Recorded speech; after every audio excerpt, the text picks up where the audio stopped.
Bismillahirrahmanirrahim. Assalamualaikum warahmatullahi wabarakatuh. Alhamdulillahi rabbil alamin. Salatu wassalamu ala asyrafil anbiya'i wal mursalin wa ala alihi wa ashabihi ajma'in.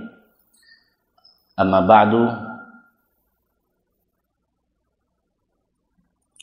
Allahumma ja'alna minat tawabin wa ja'alna minal mutatahhirin wa ja'alna min ibadikas salihin. Amin ya rabbal alamin. Tidak memperpanjang mukaddimah, mohon maaf kepada kawan-kawan semuanya. Saya tadi berusaha untuk mengejar kalau bisa sholat isya di sini, rupanya tidak terkejar. Akhirnya saya sholat di Masjid Jami' Lumbata karena saya dari Belang Bintang, jadi agak jauh sedikit. Nanti sesekali pakai bahasa Aceh nggak apa-apa, karena mandum juga bahasa Aceh ya. Baik, sesuai dengan request atau usulan dari kawan-kawan kita yang ingin kita kaji sedikit, yaitu tentang zuhud. Baik, pertanyaan pertama adalah apa sih zuhud? Begitu. Kita sering mendengar kata-kata zuhud, ya. Zuhud adalah, definisinya banyak. Zuhud banyak definisi yang memberikan arti zuhud pulan banyak. Tapi dengan singkat, ada seorang ulama mendefinisikan zuhud dengan kata-kata yang sangat singkat tapi bermakna. Kata beliau adalah, ini namanya Syekh Muhammad Ratib An-Nabulsi, zuhud itu adalah la antarfudad dunia, bukan berarti menolak dunia. Kita sering mengartikan kalau zuhud itu biasanya peci udah kuning, bajunya agak lusuh, mungkin Hanaiko, kemudian Honda kuto, silop kuto, bajai kuto, itu zuhud katanya. Padahal bukan itu zuhud. Zuhud itu adalah tidak menolak dunia. Dengan kata yang sangat singkat beliau menyebutkan zuhud itu adalah antadha'ad dunya fi yadika la fi qalbika. Zuhud itu adalah kamu meletakkan dunia cuma sampai di tangan tapi tidak sampai masuk ke hati. Itu dia zuhud. Itu definisi zuhud yang paling simple yang disebutkan oleh Syekh Muhammad Ratib An-Nabulsi. Baik, kemudian kawan-kawan semuanya, kita jangan salah mendefinisikan sehingga kita terlalu ada di antara kita mungkin pemuda-pemuda zaman sekarang yang menganggap, yang mungkin salah mengartikan zuhud.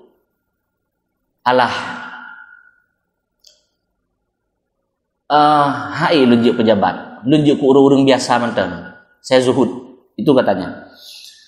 Malas saya cari mencari rezeki secara berlebihan. Maksudnya hana tak gelit rezeki, hana tak perlekaya, lun zuhud apa adanya. Malas karena tidak mau mengejar jabatan, malas tidak mau menerima jabatan, malas tidak mau bekerja dengan alasan zuhud, malas tidak mau membersihkan diri karena zuhud. Itu salah mendefinisikan zuhud. Malah Rasulullah sallallahu alaihi wasallam pernah bersabda, al-mu'minul qawi khairun wa ahabbu ila Allah ta'ala minal mu'minid dha'if. Mukmin yang kuat itu lebih baik daripada mukmin yang lemah. Yang kuat apanya? Kuat badan? Bukan. Mukmin yang kuat itu maksudnya adalah kuat ilmunya, kuat jabatannya, dan kuat hartanya. Kenapa Rasul mengatakan mukmin yang kuat itu lebih baik daripada mukmin yang lemah? Kuat harta, kuat ilmu, dan kuat jabatan. Kawan-kawan coba diperhatikan, seandainya kawan-kawan punya ilmu yang banyak, pasti kita bisa beramal saleh lebih luas. Kita bisa berkhutbah kemana-mana, bisa berdakwah kemana-mana, kita bisa membagikan ilmu ke setiap masjid atau majelis taklim. Baik, itu yang pertama. Yang kedua, kuat dari segi harta. Kuat harta, kita bisa berinfak sebanyak-banyaknya. Kita bisa mendonasikan untuk pembangunan rumah du'afa. Kita bisa membuat rumah fakir miskin. Kita bisa mensedekahkan kursi roda secara gratis kepada orang-orang yang membutuhkan. Itu kalau kuat harta. Maka Rasul mengatakan, mukmin yang kuat itu lebih baik daripada mukmin yang lemah. Kuat apa? Kuat harta, kuat ilmu, kuat jabatan. Man jabatan? Jabatan cukup dengan satu kali tanda tangan selesai urusan. Kalau kawan-kawan punya jabatan, mungkin mudah-mudahan mungkin suatu saat nanti ada di antara kita mungkin yang jadi gubernur, hanya dengan satu tanda tangan. Misalnya menandatangani surat atau undang-undang yang dibuat oleh gubernur bahwa setiap kafe harus punya musala misalnya. Teken gubernur. Dengan satu tanda tangan, berapa pahala yang diterima oleh gubernur. Gara-gara kuat jabatan. Maka inilah yang disebut oleh Rasulullah, mukmin al-qawi, mukmin yang kuat itu lebih baik daripada mukmin yang lemah. Kuat apa? Kuat ilmu, kuat harta, dan kuat jabatan. Jadi kita bisa beramal saleh, beramal kebaikan itu lebih banyak. Karena mempunyai kekuatan yang lebih. Baik, kawan-kawan yang dimuliakan oleh Allah Subhanahu wa taala.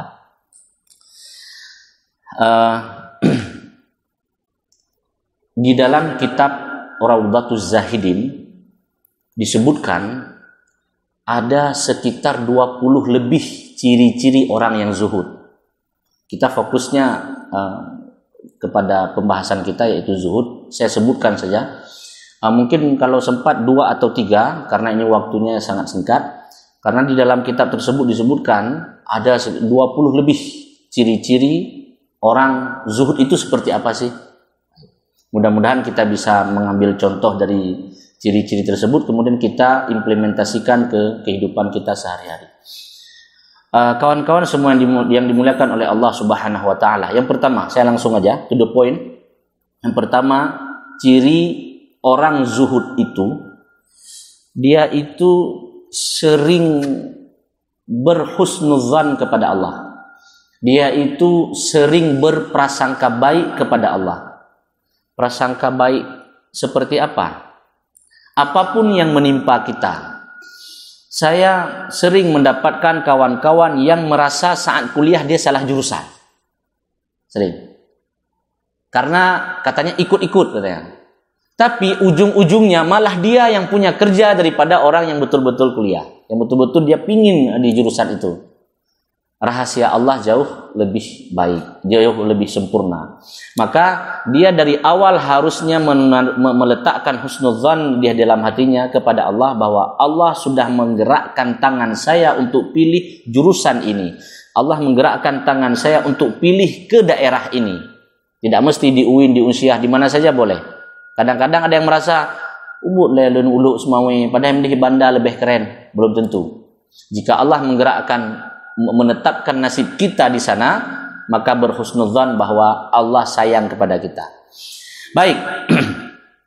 Ciri orang zuhud itu adalah husnuzan, berbaik sangka kepada Allah Subhanahu wa taala. Ada seorang pemuda.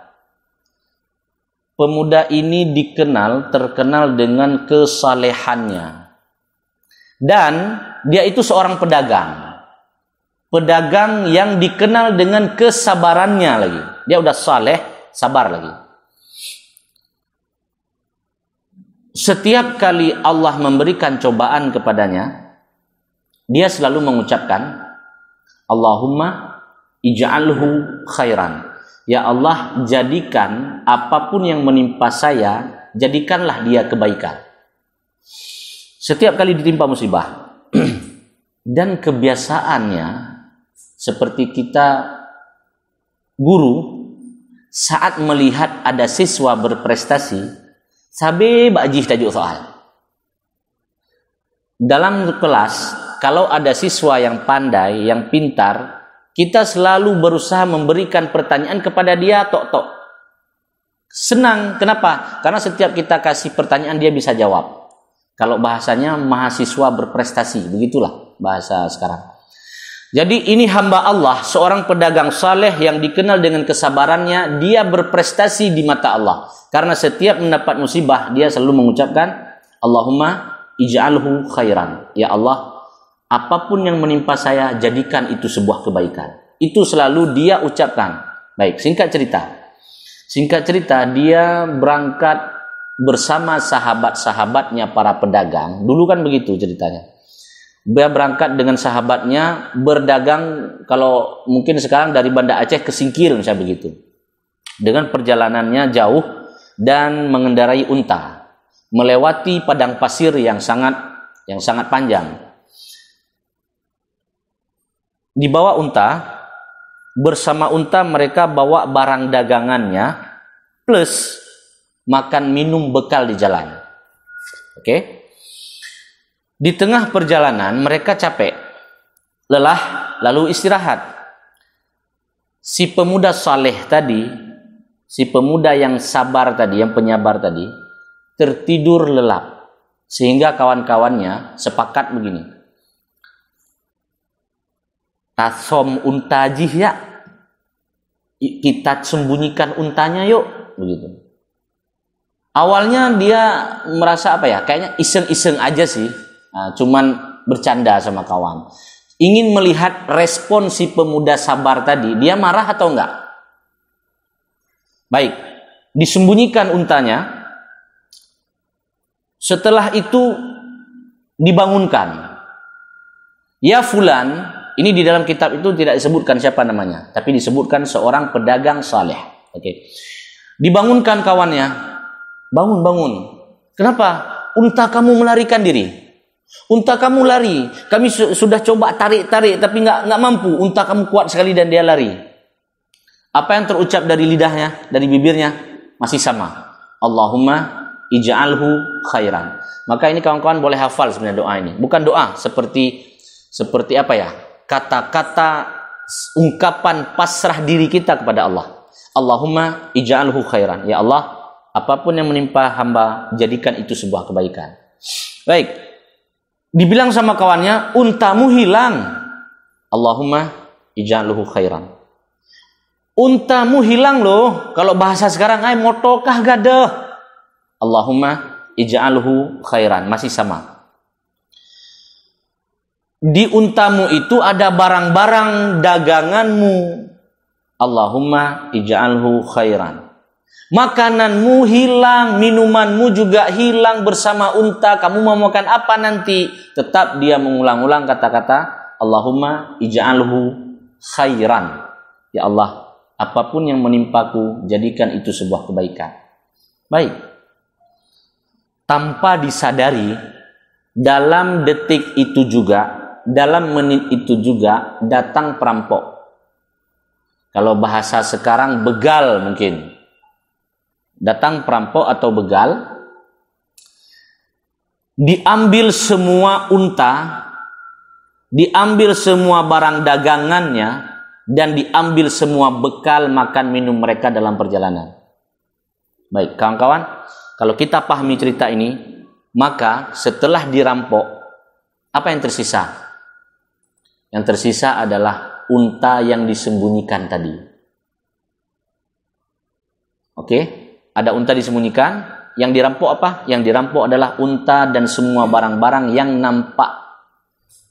Apa yang tersisa? Yang tersisa adalah unta dan barang-barang yang disembunyikan tadi, yang niat awalnya adalah iseng-iseng, cuma bercanda. Akhirnya apa? Mereka sepakat, kita keluarkan unta si fulan dan semua barang-barangnya, karena kita tidak punya apa-apa lagi sekarang. Akhirnya dikeluarkan. Apa kata si pemuda penyabar tadi? Alam aqul lakum, bukankah aku sudah mengatakan kepada kalian, Allahumma ij'alhu khairan, ya Allah jadikan semua musibah itu adalah, semua yang menimpaku itu adalah sebuah kebaikan. Akhirnya mereka semua sadar dan semua mereka mengucapkan Allahumma ij'alhu khairan. Dari sini ada sebuah pelajaran di mana kalau kita berserah diri kepada Allah dan berprasangka baik kepada Allah, pasti akan ada nilai positif dan ujung yang lebih indah. Akan ada hasil yang lebih indah yang sekarang kita belum tahu, tapi udah yakin saja sama Allah bahwa skenario Allah, proses yang sedang kita jalani, kita akan mendapatkan hasil yang lebih indah karena Allah sudah punya rencana yang lebih indah yang kita tidak tahu. Asa an takrahu syai'an wa huwa asa an tuhibbu syai'an wa huwa kurhun lakum wa asa an takrahu syai'an wa huwa khairul lakum. Kadang-kadang ada hal yang kita benci, rupanya itu yang lebih baik kepada kita. Kadang-kadang ada yang kita suka, tapi Allah tahu bahwa itu tidak baik kepada kita.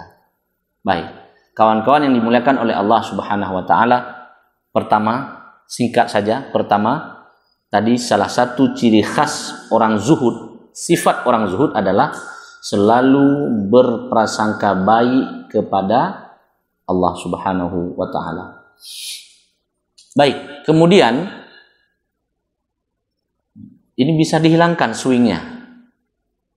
Swing dari tadi agak bisa.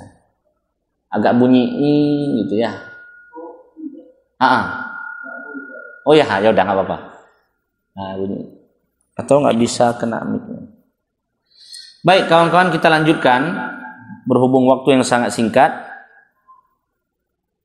Yang pertama, sifat orang zuhud adalah selalu berprasangka baik kepada Allah Subhanahu wa taala, bahwa Allah sudah menyimpan sesuatu yang lebih indah dari apa yang kita inginkan. Yang kedua, kawan-kawan, zuhud, kita masih fokus kepada zuhud ya. Ingat, saya ulangi sekali lagi, zuhud itu bukan benci dunia, tapi menjadikan dunia sebagai alat perantara untuk taat kepada Allah. Kita jadikan dunia itu sebagai alat untuk menempuh kehidupan di akhirat yang abadi. Jadi bukan benci dunia. Kalau dikasih jabatan, terima, tapi buat dia untuk di jalan Allah. Kalau dikasih kita ilmu, terima. Kita jadikan ilmu itu bermanfaat. Kalau Allah jadikan kita kuat dari harta, kita banyak harta, maka jadikan itu sebagai jalan terbaik kita untuk berdakwah. Karena kita tidak punya apa-apa, kalau punya harta, banyak-banyak bersedekah, banyak-banyak berinfak, karena itu bisa membuat kita punya bekal yang sangat banyak di akhirat nanti. Kawan-kawan yang dimuliakan oleh Allah Subhanahu wa taala, langsung saja. Sifat yang kedua dari orang zuhud adalah mereka tidak banyak makan. Mereka tidak banyak makan. Disebutkan dalam kitab Raudhatuz Zahidin bahwa orang zuhud itu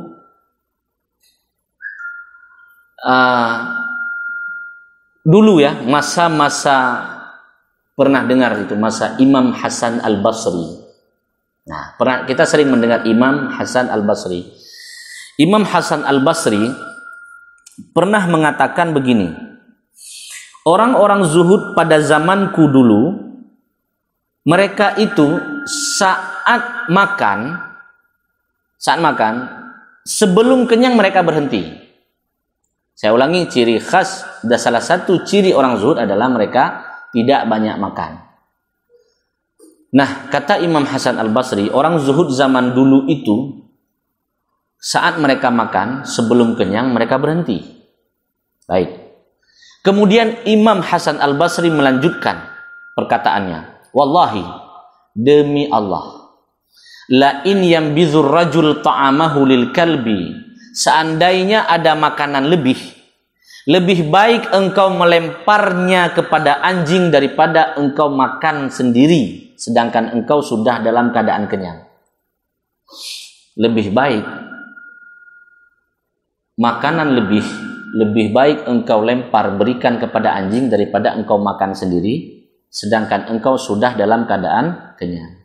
Itu kata Imam Hasan Al-Basri. Walaupun nanti ada yang tanya, Ustaz, bukannya kenapa harus untuk anjing, bukannya untuk bebek atau untuk ayam? Ya, bukan seperti itu kita menerjemahkan perkataan seorang ulama. Maksudnya adalah itu perbuatan keji. Kawan-kawan mungkin pernah mendengar hadis al-aidu fi hibatihi kal kalbi yaqi thumma ya'udu fi qaihi.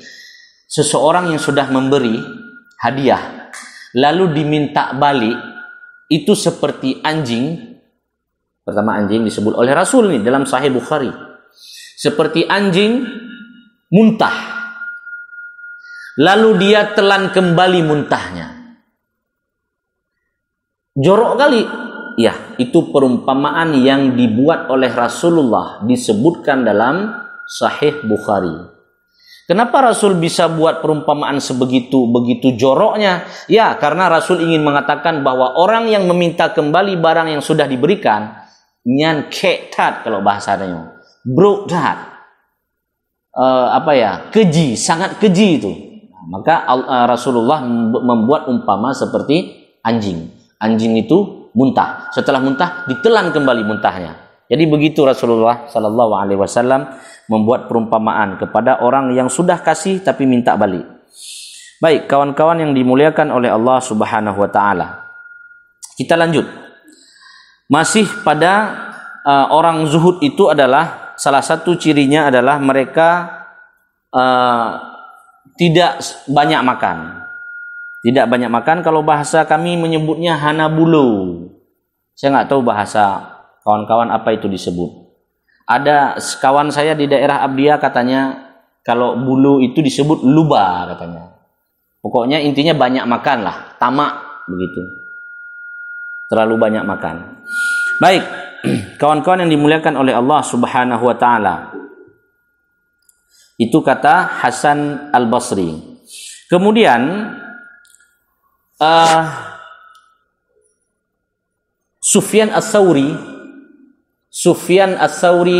ini kayaknya nama-nama saya sengaja memilih, kadang-kadang ada nama-nama yang agak aneh tidak saya sebutkan, itu jarang kita dengar. Tapi Sufyan Ats-Tsauri kan sering kita dengar. Hasan Al-Basri juga sering kita dengar. Baik, Sufyan Ats-Tsauri pernah berkata, "In aradta an yasihha jismuka." Kalau engkau ingin badanmu sehat, wa yaqillu naumuka, dan tidurmu itu tidak banyak, maksudnya menyeperlesehat badan, hana le tengut, fa aqlil minal akli, maka kurangi makanmu. Ini masih pembahasan tentang orang-orang zuhud. Ciri mereka adalah mereka tidak banyak makan. Baik, kawan-kawan, tapi saat melihat ada di antara kita yang berpostur badannya mungkin lebih besar, lebih gemuk, itu bukan berarti dia tidak zuhud. Bahkan saya juga merasa pegah ustaznya zuhud bekle sama juh dro getumbun, nah begitu kan? Dro getumbun berarti dro hana zuhud karena banyak makan. Nah, belum tentu. Nauzubillah. Karena begini, kita semua, contoh seperti tadi, pertama kita husnuzon kepada Allah, bersabar, ingat mati, itu ciri-ciri orang zuhud. Baik. Apa yang kita lakukan selama ini, apakah kita sudah termasuk orang zuhud? Belum. Kita sedang berusaha menjadi orang zuhud. Nah, masalah makan. Kita tidak bisa memvonis si fulan tumbun berarti dia tidak zuhud karena dia banyak makan. Si fulan kurus berarti ini orang zuhud karena dia nggak banyak makan. Nggak bisa begitu. Karena yang bisa menilai adalah diri kita dan Allah Subhanahu Wa Taala. Karena saya juga punya kawan. Dia tiap malam itu makan mie pakai telur. Itu sekitar jam 11, jam 12, pokoknya sebelum tidur. Mie pakai telur, pakai nutrisari dingin lagi. Oke. Nutrisari dingin kadang-kadang pakai susu. Itu kan nikmat sekali itu jam 11, jam 12 malam sebelum tidur. Tapi tidak pernah dia gemuk. Malah kita yang makan roti aja. Ini sebelum tidur kita makan roti, mungkin roti pakai teh hangat atau pakai Milo dicelupin makan, udah langsung tumbun. Ada 2 krek apa jo. Nah, makanya kita tidak bisa menilai si fulan gemuk tidak zuhud, si fulan kurus zuhud. Enggak. Kadang-kadang ada pengaruh dari gen. Nah, orang bacut semajuh langsung tumbun. Nah, orang ipajuh cukup jai semajuh tapi hanya tumbun-tumbun. Jadi tidak bisa divonis dari postur tubuh. Malah saya sering ditanya, menron pekan makin tumbun tak. Nah, jadi jawaban saya, karena lun na babah untuk lun semajuh kan untuk lun ken kego. Jadi itu jawaban jawaban ska apa namanya? Jawaban yang pokoknya lagi tapoh hakai mana. Jadi saya punya mulut itu untuk makan, bukan untuk ngomongin orang. Nah, jadi begitu, seolah-olah begitu. Itu kayak bahasa menyelamatkan diri begitu ya. Baik, kawan-kawan dimuliakan oleh Allah Subhanahu wa taala. Jadi salah satu ciri atau sifat dari orang zuhud adalah mereka tidak banyak makan.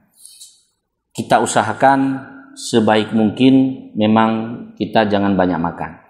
Baik, yang terakhir dari sifat tidak banyak makan ini, ada seorang sahabat Nabi Shallallahu Alaihi Wasallam, nama beliau itu Abu Juhaifah. Abu Juhaifah pada hari itu beliau banyak makan, makanannya enak, lezat, dan beliau karena saking lezatnya banyak makan, makannya banyak.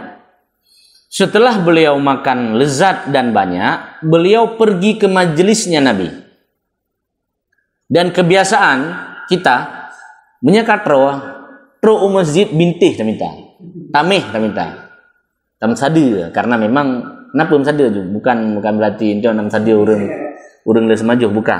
Kebiasaan kita kalau di masjid apalagi hari Jumat, nyan urang bak tameh masjid penuh, tapi yang bak tengah-tengah enggak ada orang. Lalu beliau karena saking banyaknya makan, saat berada di majelisnya Nabi, beliau mengeluarkan suara-suara sendawa, berep, nah, sehingga Rasulullah Sallallahu Alaihi Wasallam melihat siapa yang berep dari tadi.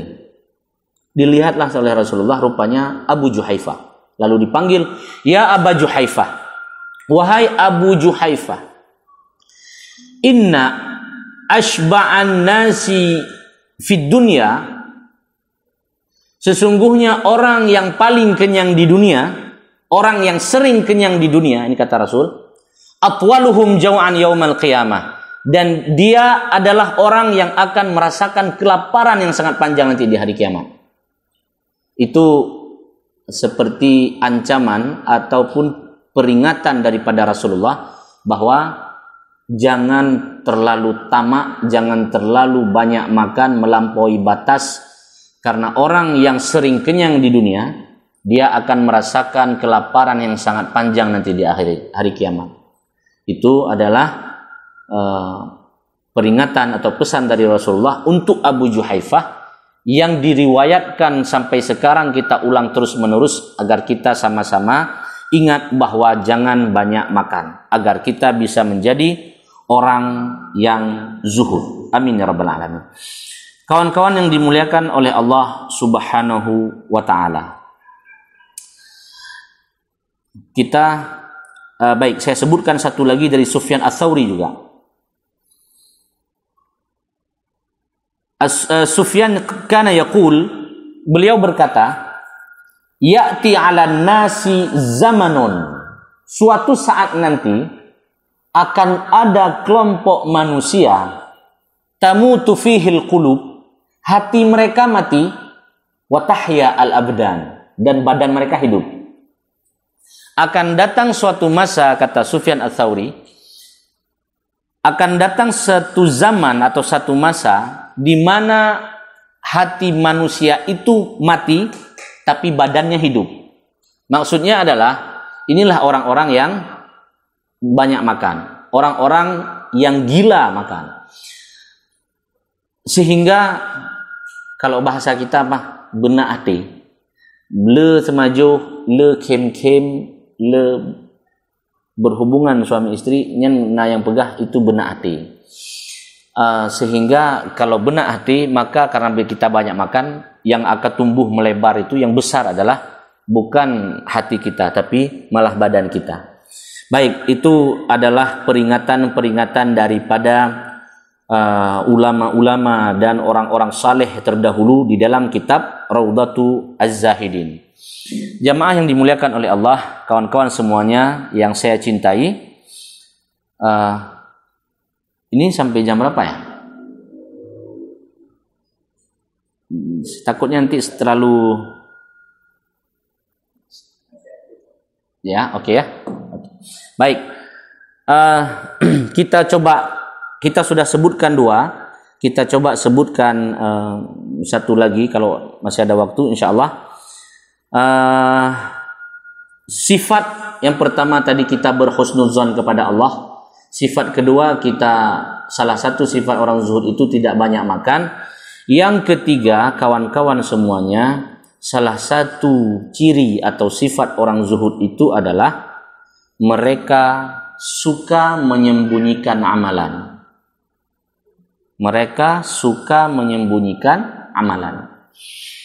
Kawan-kawan semuanya, ini yang terjadi di akhir zaman sekarang. Ini yang terjadi di era digitalisasi. Rasanya kalau kita lihat poin ketiga ini, menyembunyikan amalan, itu rasanya sekarang sudah hampir punah. Semua kegiatan kita dokumentasi. Semua donasi yang diantar ke rumah-rumah, bantuan, beras, 1 lemping telur, minyak, gula, tetap ada dokumentasi dan diposting di media sosial. Maka sulit untuk menerapkan zuhud di zaman sekarang. Sulit. Baik.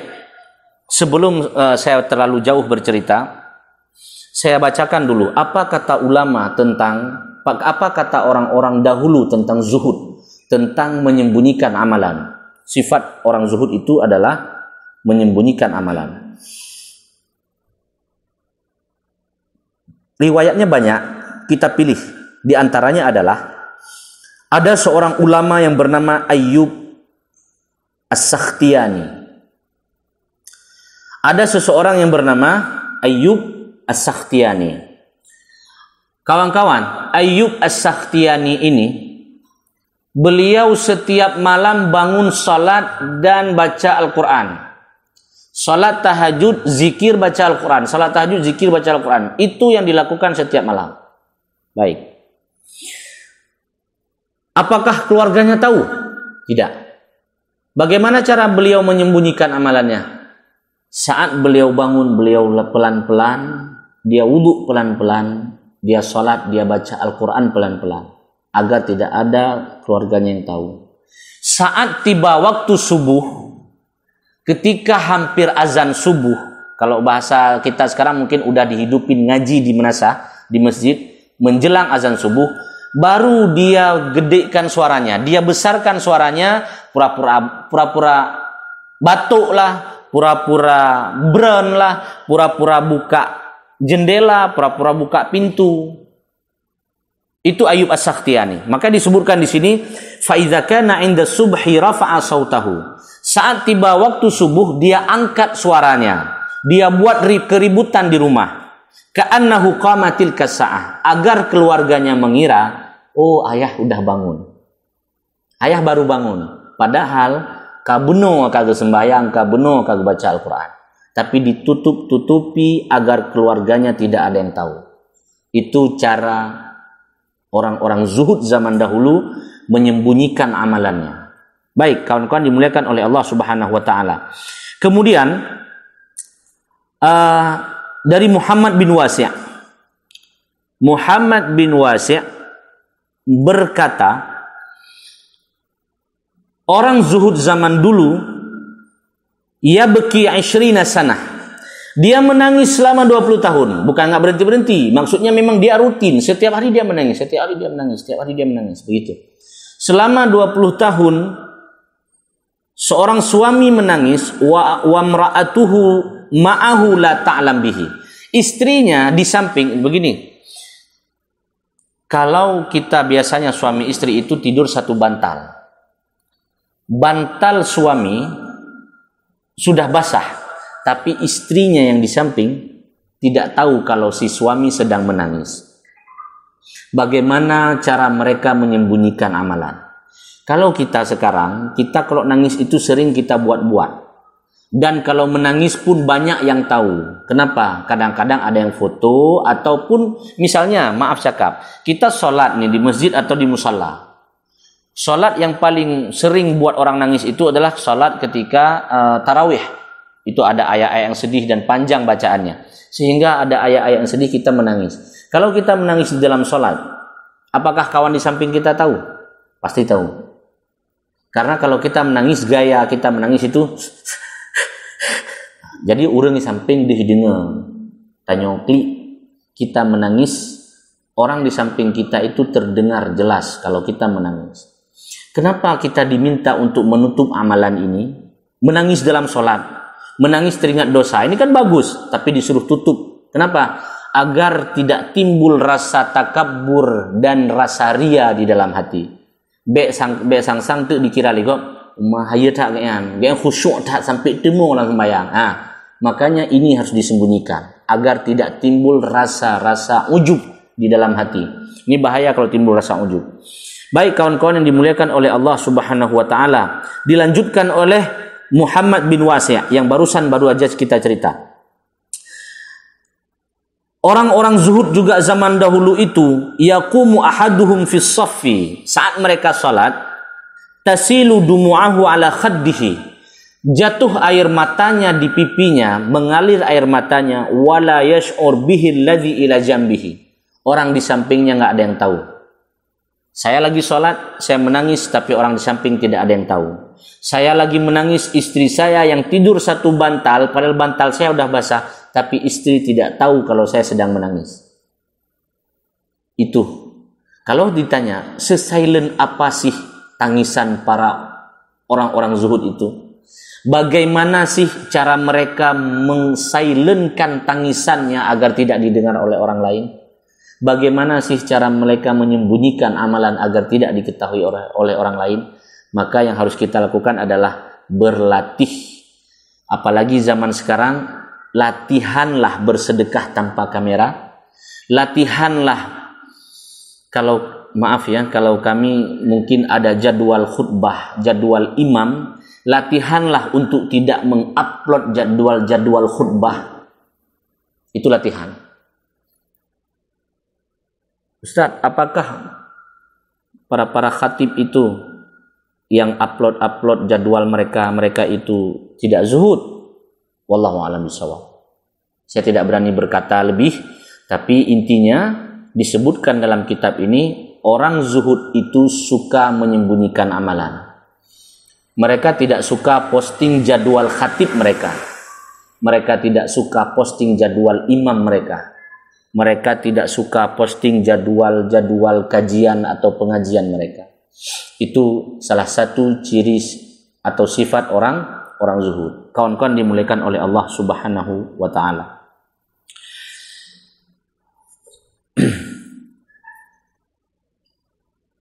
Kenapa ini penting kita sampaikan di poin yang ketiga ini? Kalau boleh saya kasih tahu, tapi saya tidak menyebut nama organisasinya ya. Ada sebuah organisasi di Aceh. Mereka setiap bulan mengadakan santunan untuk yatim piatu. Dan semua organisasi saat memberikan santunan pasti ada dokumentasi, pasti, untuk laporan. Kawan-kawan, saya nggak tahu apakah anak itu dari Berawi atau tidak, yang pasti dari daerah sini. Dan organisasi itu juga ada di sini di Banda Aceh. Apa kata seorang anak? Anak itu masih kecil, mungkin SD atau kelas 4 atau kelas 5. Katanya, Pak, saya untuk bulan ini atau mulai sekarang, saya tidak mau lagi menerima bantuan dari organisasi Bapak. Boleh ya? Gitu. Kan kita agak heran ya. Kenapa nak? Maaf Pak, saya malu di foto-foto. Saya malu Bapak foto kami berdiri menerima bantuan, lalu foto kami Bapak sebarkan di media sosial. Anak kecil lo ngomong. Hai budak boleh kamu otean. Pada waktu itu, saat ada laporan begitu, sampai saya merasa mungkin sampai nangis kita waktu itu. Ya Allah, adakah, kalau bahasa kita, tunjukilah kami cara lain untuk membuat laporan. tanpa harus memposting wajah-wajah anak ini? Adakah cara lain kita membuat dokumentasi atau laporan laporan penyaluran dana bantuan, donasi-donasi yang sudah kita kumpulkan? Adakah cara lain tanpa harus menampakkan wajah mereka? Rupanya ada di antara mereka yang malu ketika wajahnya diposting. Yang ada di otak mereka adalah saat memposting foto mereka, seolah-olah kita sedang mengatakan nyumpat ane-ane gasien, nyumpat ane urang gasien. Ini dia orang-orang yang ditinggal oleh ayahnya. Ini orang fakir, ini orang miskin, ini wajah-wajahnya lu. Seolah-olah saat kita posting foto mereka, itu yang ada di otak mereka. Jadi malu. Cuman yang ngomong ini satu orang. Sehingga di situ kami merasa bersalah. Di situ kita merasa, ya Allah, bak watenyan sang temo, sehingga kami sarankan kepada semua organisasi, semua lembaga-lembaga yang memberikan santunan kepada yatim piatu, fakir, miskin, janda, du'afa, buatlah laporan yang memanusiakan manusia. Buatlah laporan tentang penyaluran dana donasi tersebut yang memanusiakan manusia tanpa mengurangi rasa hormat kita kepada mereka. Jangan ada kesan kita yang memberi ini lebih hebat daripada yang menerima. Maaf ya. Oke, sekarang kita buat apa ya? Gambaran. Kita saat memberi bantuan dan difoto, yang kita rasa apa? Keren kan? Bangga. Saya termasuk orang-orang yang selalu memberi bantuan loh. Ada rasa bangga di dalam hati ini. Karena saya termasuk orang-orang yang selalu menyalurkan bantuan, datang ke rumah-rumah. Baik, sekarang kita pernah merasakah? Apakah kita pernah merasa posisi kita yang menerima dan difoto oleh orang lain? Bahkan saya sempat mengecam keras, bukan marah, tapi saya merasa marah di dalam hati. Belum pernah saya marah kepada sebuah lembaga belum. Tapi saya di dalam hati saya merasa marah ketika melihat organisasi yang membawa beras, telur, minyak, gula. Mereka keliling ke rumah-rumah fakir miskin. Setelah itu difoto. Baik, yang lebih membuat saya sedih adalah saat difoto ada suami, ada istri, siapa lagi? Anak. Itu pembunuhan karakter. Menurut saya, pembunuhan karakter. Seolah-olah kita sedang mengajari anak-anak mereka, kita sedang memberitahu anak-anak mereka, kalian yahkah gasin tiap bulan diterima berah dari kamu. Kalian nak mutuah makkah ngan yahkah gasin tiap bulan kamu bisantunan. Itu pesan tersirat yang ada pada foto-foto yang disebar di media sosial. Saat kita menyalurkan beras, gula, minyak, dan telur, kita foto satu keluarga full, suami, istri, dan anak-anaknya. Kita merasa hebat, kim-kim, senyum-senyum. Mungkin orang tua juga nggak merasa, kayak biasa aja, alhamdulillah kali juga bantuan. Tahukah bahwa ada karakter yang sudah terbunuh di situ, yaitu karakter si anak? Kalau kasih bantuan, sudah kasih foto, ya udahlah. Kalau untuk laporan, foto cukup, ayahnya saja udah cukup. Nggak perlu, bu, nedang kena bu, nyak, kadang kah mandumnya. Untuk apa? Kawan-kawan dimuliakan oleh Allah Subhanahu Wa Taala. Mohon waktu sedikit lagi. Ada seseorang pergi umrah. Ada seorang pemuda pergi umrah. Lalu di sela-sela waktu kosong dia pergi ke supermarket. Baik. Singkat cerita, dia ambil semua barang-barang yang dia butuhkan, lalu dia antri ke kasir. Di kasir, antrian itu di kasir, yang pertama ada ibu-ibu beserta dua anak. Oke? Kita buat sebuah imajinasi bahwa ada seorang ibu-ibu dan dua anak. dengan barang bawaannya, barang belanjaannya. Di tengah-tengah pemuda yang pergi umrah tadi. Di belakang pemuda ini ada seorang bapak-bapak. Oke. Ibu ini belanjaannya banyak. Pertama belanjaan untuk kebutuhannya, kebutuhan keluarganya, dan jajan dua anaknya ini. Sehingga pas dihitung oleh kasir, jumlahnya adalah 145 rial. Oke. Ibu ini hansip pengen buka tas, dibukanya dompet dan tas, dicari uang, mungkin takutnya ada yang terselip. Memang betul-betul nggak ada lagi uang. Yang ada adalah 125 rial. Sedangkan jumlah yang diperlukan di kasir 145 rial. Kurang berapa? 20 rial kurang. Baik. Saat itu apa yang terjadi? Posisi kita, biasanya kalau dalam kondisi seperti itu kita merasa malu. Igok kadiantri, tanyo kena bayi hansip peng, dan kita di situ ada perasaan sedikit malu. Baik. Apa kata ibu itu? Nak, kata sama anaknya, jajanan kamu nggak usah dulu ya, kita kurangin ya, mama nggak cukup uang.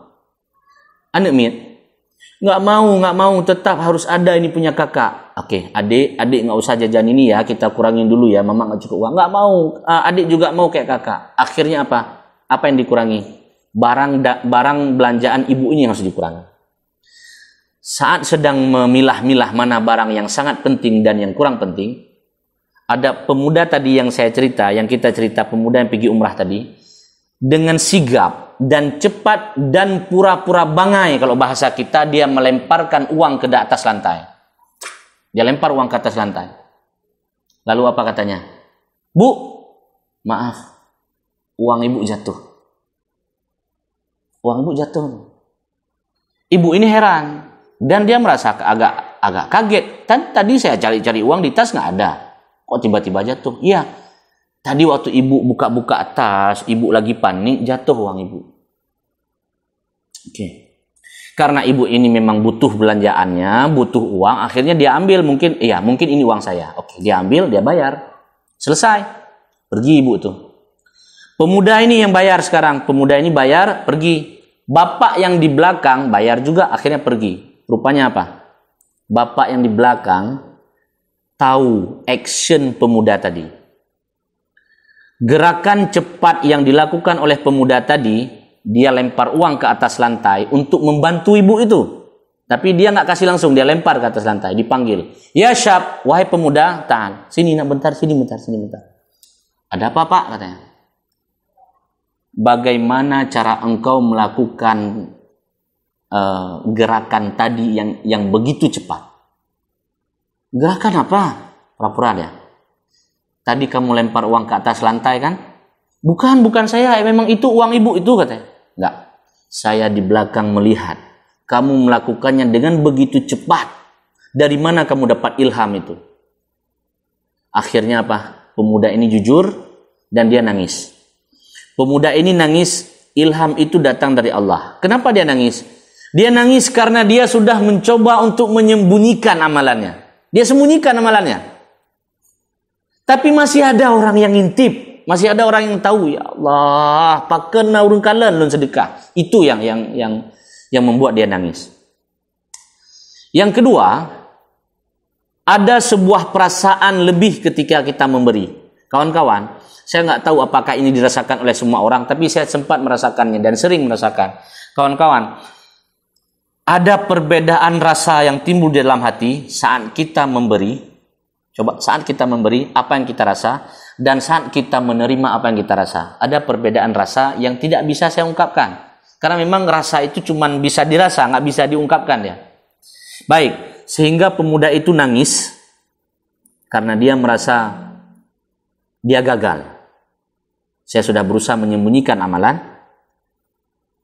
tapi masih ada yang lihat. Sehingga dia merasa gagal. Kenapa? Karena Rasulullah SAW menyebutkan dalam sebuah hadis, ada 7 golongan kan, yang akan dinaungi oleh Allah di mana tidak ada naungan kecuali naungan Allah. Salah satunya apa? Seseorang yang bersedekah, la ta'lamu shimaluhu ma tunfiqu yaminuhu, dan tangan kirinya tidak tahu apa yang disedekahkan oleh tangan kanannya. Dia merasa gagal karena ada yang tahu saat dia bersedekah. Lalu ditanya sama bapak itu, kenapa kamu lempar uangnya? Kenapa nggak kasih aja? Baik, ada yang mengatakan nggak bagus loh sedekah itu lempar lantai, nggak ada adab. Nggak, mungkin bagi sebagian orang menganggap seperti itu. Tapi menurut saya pribadi, laki-laki yang pergi umrah itu, yang melemparkan uangnya ke atas lantai, dia berhasil menjadi contoh teladan. Bagi saya nggak tahu bagi orang lain, bagi saya. Kenapa? Saat ditanya alasannya apa jawabannya? Hatta la uhrijal ummah amama banatiha. Sengaja saya lempar uang ke atas lantai, saya pura-pura itu uang ibu itu jatuh. Saya tidak mau memberi, kan bisa aja, Bu, ini ada uang saya, pakai aja, nggak apa-apa. Bisa kan? Tapi dia nggak mau, dia lempar ke lantai. Kenapa? Saya tidak mau membuat ibu ini malu di depan anak-anaknya. Itu jawaban yang keren. Dan jawaban ini sering saya ulang-ulang, saya sampaikan di beberapa tempat. Mampukah kita memberi sedekah, menyalurkan donasi ke rumah fakir miskin? Modelnya seperti ini? Wallahu a'lam. Ini tantangan di akhir zaman. Ini tantangan kita di era digitalisasi yang semua perlu didokumentasi dan semua berbangga-bangga dengan kedermawanannya. Jadi ini jawaban dari pemuda tersebut yang terus saya ulang, bahwa saya melempar uang itu di atas lantai agar ibu itu tidak malu di depan anak-anaknya. Kalau saya kasih uang di depan anak-anaknya, maka anak-anaknya akan merekam kejadian itu sampai dia dewasa dan dia menganggap mama saya tidak mampu membeli belanjaannya. Mama saya tidak mampu membayar belanjaannya sehingga mama saya dibantu oleh orang lain. Mama saya pernah disedekahi oleh orang lain karena mama saya tidak mampu membayar jajanan kami. Itu kan yang terekam di otak anak-anak sampai dia tua. Itu yang terjadi sekarang kawan-kawan. Saat kita memberikan donasi ke rumah-rumah, kita ajak foto bersama, anak-anak ikut foto bersama, di otaknya itu terekam ayah lun urang gasieun. Mama lun urang gasieun. Ayah lun hana mampu gujuk pengjajan kalau hana mampu gublo sepatu kalau hana mampu gublo bamano, dia tidak mampu beli beras sehingga harus ada orang lain yang bawa beras ke rumah saya. Pembunuhan karakter yang terjadi tanpa diduga-duga. Kita menganggap hayat tajuk donasi kita kasih beras, padahal kita sedang membunuh karakter anak-anak yang kita ajak foto. Kawan-kawan, kalau seandainya kita berbuat baik di bulan Ramadan nanti atau kapan saja, kalau memang perlu dokumentasi, buatlah dokumentasi yang memanusiakan manusia. Kalau memang, karena saya lihat begini, ada organisasi di tempat saya asalnya dari Bernun. Bernun, tahu ya? Bernun, kami punya sebuah organisasi. Di organisasi itu, alhamdulillah, orang yang bersedekah tidak pernah tanya, uang kami sudah disalurkan? Nah. Sehingga kita bebas untuk menyalurkan kemana saja tanpa harus foto-foto. Karena kita perlu foto, yan, sedekah rundro kali kamu salurkan, nah, nggak perlu. Karena mereka sudah percaya 100%. Ini uang dari kami, tolong salurkan ke fakir miskin. Nggak perlu foto, nggak perlu dokumentasi. Ada itu. Organisasi modelnya seperti itu. Ada. Alhamdulillah, kalau bisa seperti itulah. Tapi kalau nggak bisa, memang ini diminta laporan, Ustaz. Ya, buatlah laporan yang memanusiakan manusia. Yang cukup hanya untuk sekedar laporan, bukan untuk diumbar-umbar ke media sosial, apalagi menjatuhkan martabat seorang ayah atau seorang ibu di depan anak-anaknya. Na'udzubillah min dzalik. Baik, kawan-kawan dimuliakan oleh Allah Subhanahu wa taala, masih banyak sifat zuhud ini yang perlu kita sampaikan, cuman waktu sudah mendekati jam 10. Kita sudahi, cukup sekian ya Ustaz Mulyadi ya. Mungkin ada sedikit tanya jawab, kalau bisa insya Allah saya jawab, kalau tidak kita tunda. Kita jawab nanti melalui WA mungkin bisa. Baik kawan-kawan yang dimuliakan oleh Allah Subhanahu wa taala, kalau ada yang ingin istifsar atau bertanya lebih lanjut, kami persilahkan dengan segala hormat. Silakan ngomong, jangan malu.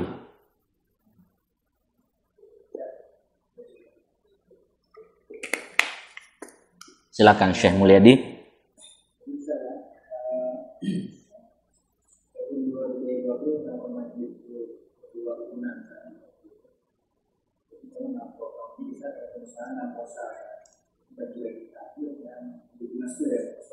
Oke.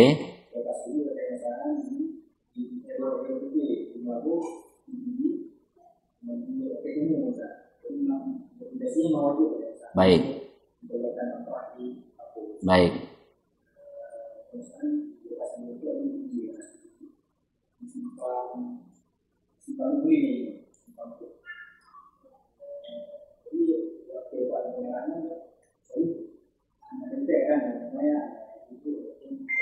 Betul. Ketika mungkin fotonya dari kamu buat saja ataupun mereka kira-kira menggunakan masalah saya kedua isinya juga kedua kamu dari Islam bisa hari ini karena termasuk bahasa menunjukkan bahwa dan biasanya memperbaiki ya. Betul.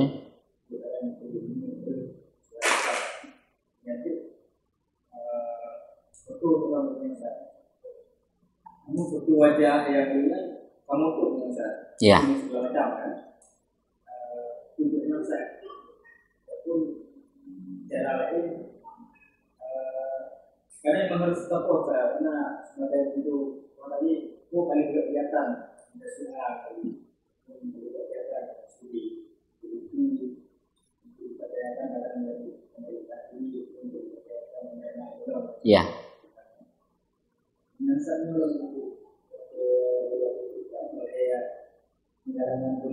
Gempa di kami di sana segala dalam menyebar dunia.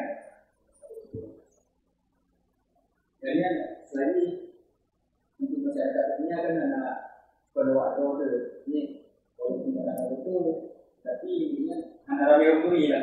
Iya. Terus ini aja bisa ataupun boleh satu dari wajah kawannya.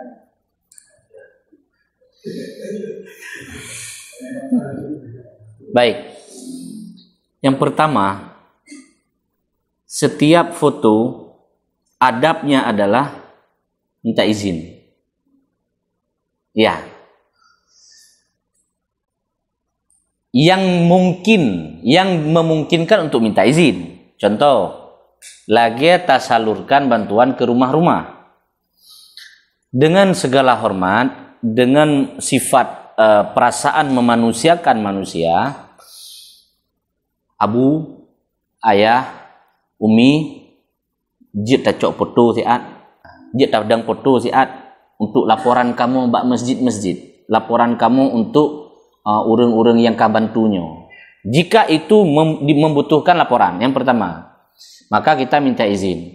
Menyahana izin hanjit cok. Yang pertama, itu sudah pasti, ya kan? Menyahana izin hanjit cok. Maka cukup melaporkan mungkin menteu perle foto memang kiban cara. Ya udah, berarti foto dari jarak jauh. Foto mungkin waktu kita sedang mengangkut barang antar ke rumah. Bahwa kegiatan sudah dilakukan. Tapi hana mesti foto ngurang bahwa bak jalan pijit atau bak pagar rumah pijit, hanya sekedar foto jika memang betul-betul diminta. Baik. Man termasuk sih lagi kadang-kadang kamu di kantor setiap ada segala kegiatan memang sekarang butuh dokumentasi. Nah, kejadian yang model di lampu merah misalnya. Penyaluran masker dan takjil agar timbul nanti ada dana baru dari pemerintah. Nah, hijau dalam dana berarti kan butuh foto. Foto-foto yang demikian yang kita foto memang tanpa izin dari orang-orang, memangnya hanya mungkin lagi izin sedodro bak lampu merah habis wate dan ya mungkin memang kan karena kondisi. Maka kondisi demikian dibolehkan. Cuman yang sering kita lihat adalah salah satu adab saat kita posting foto orang yang tidak kita kenal dan kita tidak minta izin, biasanya wajah diblurkan. Atau ada aplikasi yang membuat apa ya, kayak agak tutup ya, warna kuning atau apa begitu kan. Atau bahkan lebih baik ditutup wajahnya. Baik, kadang-kadang ditutup mata tapi masih dikenal. Ya, itu adalah salah satu di antara adab ketika kita menyalurkan bantuan dan kita mengambil gambar dari orang lain. Jika memang harus membuat laporan, lakukan seperti itu. Cuman kalau seandainya memang tetap pemerintah meminta laporan yang harus ada foto tanpa diblur, tanpa ditutup, maka lakukan, tidak apa-apa. Tidak apa-apa jika memang mereka memaksa seperti itu. Kenapa? Kan nggak boleh, katanya saya. Iya, nggak boleh. Tapi tetap kembali ke hukum usul fiqh. Kita akan memilih akhafud dararain. Ada dua kemudaratan. Kita harus pilih kemudaratan yang lebih kecil. Ya, kita harus memilih kemudaratan yang lebih kecil. Baik, kita anggap pertama, mengambil foto tanpa izin atau memposting foto orang tanpa izin, itu kan mudarat. Mudarat itu artinya sesuatu yang tidak boleh. Oke. Ada satu lagi, kalau kita tidak buat laporan seperti itu, maka tidak akan ada kepercayaan pemerintah untuk kita. Dan nggak akan lagi dikasih dana-dana aspirasi atau semacam itu. Baik, di antara dua kemudaratan ini, mana mudarat yang lebih besar?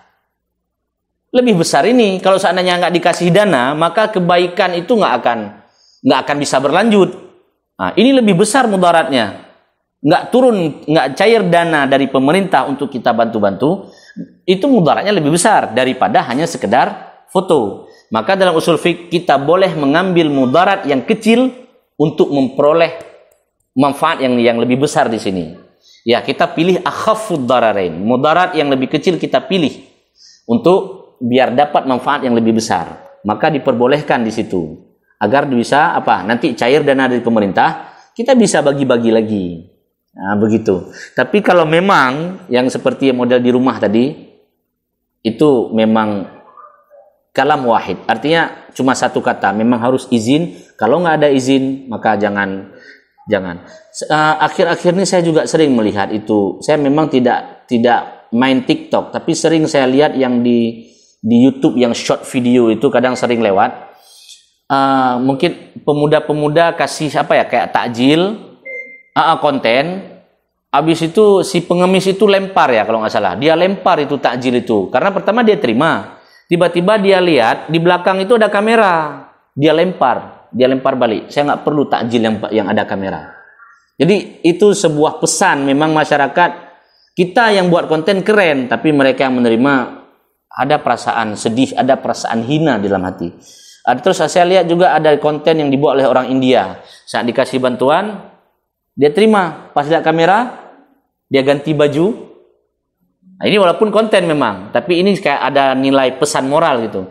Dia ganti baju yang bagus, dia bertukar posisi dengan orang yang berikan sedekah. Jadi seolah-olah dia ingin mengatakan, cirasa, kiban jit ke urang yang disedekahkan, lalu difoto. Itu pernah saya lihat itu konten itu dibuat oleh orang India. Jadi seolah-olah kamu bawa kamera, kamu kasih saya sedekah, saya terima. Oke, sekarang saya pakai baju bagus, kamu di posisi saya yang kasih sedekah ke kamu. Lalu foto, kita sebarkan di media sosial. Malu nggak? Nah, itu pesan itu kenapa ada? Pesan moral itu kenapa ada? Karena memang saat kita foto, kita sering yang kita tampilkan di situ adalah kedermawanan kita. Tapi kita tidak pernah memikirkan bahwa apa yang dirasakan oleh si miskin ini, apa yang dirasakan oleh anak tadi yang berdiri dengan ayah dan mamanya, apakah mereka malu atau tidak? Ya. Jadi memanusiakan manusia saat membuat laporan itu sangat penting. Tapi ujungnya seperti itu tadi Ustaz ya, dia. Kalau bisa izin, kalau memang model di lampu merah nggak mungkin kita minta izin, blurkan atau tutup wajahnya. Kalau memang diminta untuk ada wajah dan jelas tanpa di-blur, tanpa diedit, memang apa adanya, demi mendapatkan manfaat lebih besar, maka ini boleh dilakukan.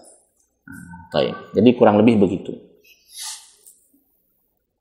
Ada lagi kawan-kawan kira-kira? Ya. Ya.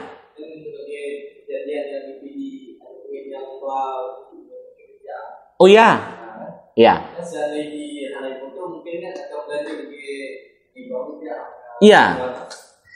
Di situ yang saya tangkap nilai positifnya adalah orang yang fotonya gak nyan foto kejadian itu, tapi dia tidak foto apa saja yang dia sumbangkan.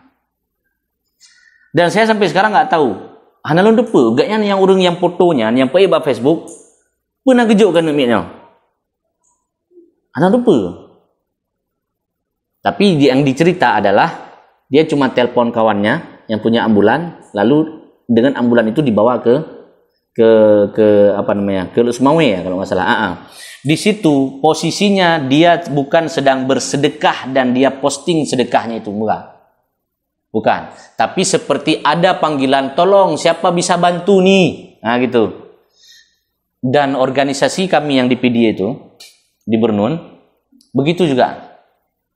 Saya misalnya punya kenalan di daerah orang miskin, sudah tidak layak rumahnya, saya foto. Kami di daerah Bernun itu, siapa saja yang melihat sesuatu yang tidak layak, silahkan foto kirim ke grup. Nanti kita ambil kebijakan. Salah satunya ada rumah duafa. Kita datang 4 rumah. Kita coba wawancara, kita foto, kita sebarkan di media sosial, kita sebarkan ke grup-grup orang PD, orang-orang Bernun itu kan misalnya kaya pedagang-pedagang itu. Kita sebarkan. Yang kita sebarkan bukan sedekah saya kepada mereka, bukan. Tapi kondisi yang harus kita bantu, kita sebarkan. Sehingga datang bantuan. Masuk bantuan, dalam 2 bulan selesai 1 rumah. Nah, begitu maksudnya. Dan yang saya tangkap dari kejadian di Facebook seorang anak dari Ulim ya. Dari Ulim ya kalau nggak salah. Dia berangkat ke Lusmawe bawa ayahnya dengan becak yang itu kan. Yang saya tangkap di situ adalah yang diposting bukan sedekahnya. Yang diposting adalah tolong pedulikan anak ini gitu. Saya lihat itu foto-fotonya tidak ada satupun yang apa namanya, foto yang dia sedang pegang amplop mungkin, atau foto dia sedang pegang bungkus apa begitu, nggak ada. Memang di situ foto memanggil tentang kepedulian, bukan foto tentang bapak itu kasih sedekah gitu. Maka itu boleh. Dan kami melakukannya itu. Maksudnya kita lakukan kalau ada rumah yang di daerah kita itu, di daerah kami di Belang Bintang ada jalan rusak. Kita foto, kita kirim ke orang yang kira-kira dia punya power agar turun pemerintah untuk buat jalan. Nggak ada pemerintah, datang orang kaya dibuat jalan itu, orang kaya. Jadi nggak sanggup tunggu dari pemerintah. Karena pemerintah itu sering mereka, kita tunggu nanti bulan 6, kita tunggu bulan 7. Jalan udah besar kali, udah bolong, meninggal udah nggak ada perumuna. Bisa begitu. Jadi kita foto untuk apa? Yang pertama kita ingin pemerintah turun tangan. Kalau enggak, ya udah, berarti kita tunggu orang-orang dermawan, orang-orang kaya, mereka yang turun tangan. Jadi yang difoto itu untuk memancing kepedulian, bukan foto tentang kebaikan dia, bukan. Jadi begitu yang saya tangkap dari anak itu, dari foto anak itu. Baik, ada lagi kawan-kawan? Ya. Misalnya kita tidak bisa menjadi zuhud dari segi menahan makanan. Gimana Ustaz? Apakah kita dosanya seberat? Apakah memang ada dosa atau tidak? Baik. Zuhud itu bukan amalan dia. Bukan amalan. Bukan amalan artinya ketika kita tinggalkan dia berdosa begitu, bukan. Zuhud itu adalah sebuah sifat yang mengantarkan kita kepada sebuah kebaikan, begitu. Sehingga kalau kita banyak makan, seperti mudarat-mudarat yang sudah disebutkan, bahkan di dunia kedokteran juga disebutkan, kalau banyak makan berarti nanti kita gula lah, susah gerak lah, kemudian susah sholat pun agak sudah malas karena gemuk begitu, taraweh susah, cebok susah, pakai kaos kaki susah. Jadi kemudaratan ini yang membuat kita otomatis, ya, otomatis banyak makan seperti dikatakan oleh Sufyan Ats-Tsauri tadi. maka akan membuat badan kita sering sakit. Yang pertama, itu kata Sufyan Ats-Tsauri. Yang kedua, yang sudah kita baca tadi, kalau kita banyak makan, kita akan banyak tidur katanya. Nah, hal-hal ini yang tidak dibolehkan dalam Islam, karena terlalu banyak makan, terlalu banyak tidur, sering sakit, ini mengurangi ibadah kita. Ini gara-gara sakit, akhirnya kita nggak bisa pergi ke masjid. Gara-gara sakit, kita bisa jadi meninggalkan Jumat gara-gara sakit. Gara-gara banyak tidur, kita sering tidur habis subuh, dan itu mudaratnya besar. Gara-gara letenget karena banyak makan, akhirnya kita tidur setelah asar. Gara-gara banyak makan saat kita duduk misalnya di pengajian atau di sekolah kalau anak-anak, atau di bangku kuliah kalau kita letenget. Jadi begitu, kemana-mana tidur karena kenapa? Karena banyak makan. Akhirnya apa? Mudaratnya itu yang banyak. Mudaratnya itu mengurangi kebaikan, bukan dosa ya. Maksudnya bukan gara-gara itu kita banyak dosa, bukan. Tapi orang lain udah punya banyak kebaikan, banyak pahala gara-gara dia sehat, dia nasyat. Nasyat itu apa ya? Kayak energik lah. Nah, pengajian di Brawi aja. Nah, pengajian di Lumbata iplung gede. Karena kenapa? Dia sehat. Akhirnya dia bisa banyak mengumpulkan pahala. Nah, cuman begini, ada pengajian di Lungbata, terus saya di rumah, saya nggak pergi pengajian. Apa dosa? Enggak, ya kan? Enggak. Maksudnya untuk menjemput pahala saya udah kurang. Saya nggak dapat pahala. Orang lain yang sehat dia jemput pahala. Tapi saya duduk di rumah, mungkin nggak bisa ikut pengajian. Bukan dapat dosa, enggak. Itu kan pilihan. Nah, pilihan. Jadi kalau kita tidak bisa menahan lapar, kita hanya memperoleh kemudaratan gara-gara besar perut, besar badan, susah gerak. Salat yang harusnya mungkin kita sering salat tarawih 20 rakaat gara-gara katumbun, ya udah 8 aja lah. Nah, terus 8, ada yang 8 mungkin ayatnya panjang, akhirnya karena kita kurang sehat, kita cari 8 malah yang pendek. Nah, ini kita udah cari rakaatnya sedikit 8, kita cari yang pendek lagi. Nah, terus Ustaz, apakah salah yang kejadian di Bulog begitu ya? Nah, di Bulog masih sampai sekarang masih ada. Nah, masih ya. Saya seumur hidup pernah sekali dulu waktu baru pulang kuliah dari sana, saya penasaran. Apa sih kok terkenal kali Bulog itu? Rupanya berarti salah di Bulog. Enggak salah. Rupanya orang yang pertama kali mengadakan sholat tarawih di Bulog itu dengan modelnya seperti itu, niat beliau itu baik. Niat beliau daripada anak muda yang greng-greng Honda pak jalan, lebih baik sembahyang 8 rakaat bagah menang. Lebih baik daripada greng-greng Honda. Paling tidak, coba sekarang bayangkan, paling tidak mereka salat Isya kemudian salat tarawih. Kalau dari salat Isya sampai jam 10 mereka punya waktu 2 jam untuk greng-greng Honda, paling tidak setengah jam sudah habis untuk sholat Isya dan tarawih. Jadi untuk memperkecil mudaratnya itu. Jadi niatnya baik. Cuman akhirnya lu kedan mentang abagah lu. Jadi begitu. Man ejit enggak apa-apa. Daripada Anda tidak sholat ya udah ke sana aja, boleh. Jadi kembali lagi ke masalah tadi. Jadi bukan masalah kita dapat dosa, bukan, tapi efeknya kita dapat mudarat yang lebih banyak. Gara-gara nggak sehat, gara-gara letenget, akhirnya orang sudah sanggup bangun untuk sholat sunat, tanya karena tumbun kah ida bedah kakeh sholat fardu mentang kasib. Nah, berarti fadilahnya kita nggak dapat, malah si sehat ini dapat. Kita sering sakit, kita susah gerak, orang lain selalu tepat waktu sholat jamaah. Karena kita sering sakit, susah gerak, akhirnya kita masbuk. Fadilahnya tidak lebih banyak. Artinya si fulan yang sehat lebih banyak pahalanya.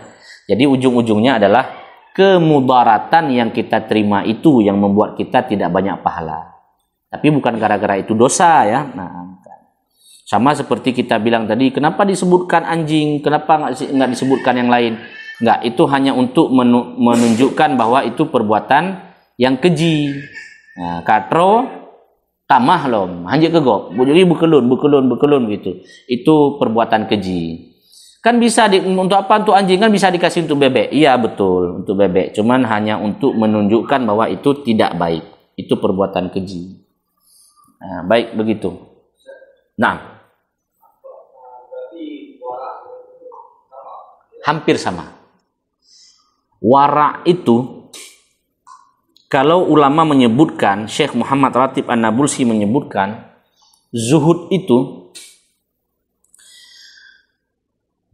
meninggalkan sesuatu yang tidak ada manfaat di akhirat.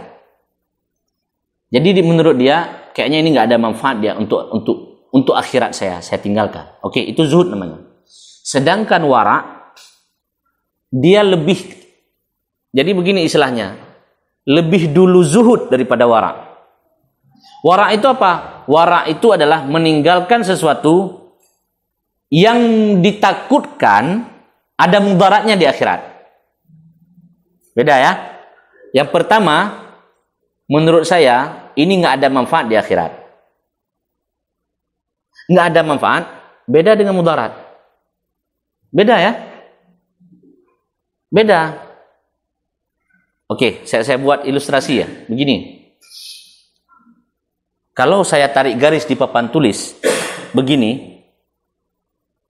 Ini garis. Ini garis, oke. Ini standar normal. Di atas ini suka. Di bawah garis itu benci.